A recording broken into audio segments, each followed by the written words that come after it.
Damage check করে নেবেন। এর ড্যামেজ চেক করে নেবেন।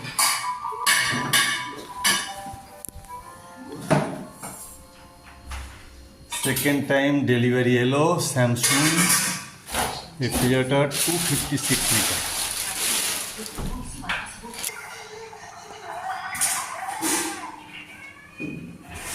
আবার একটা ছোট্ট ডিসপুট, দেখুন দেখা যাচ্ছে ডোক পড়ে আছে।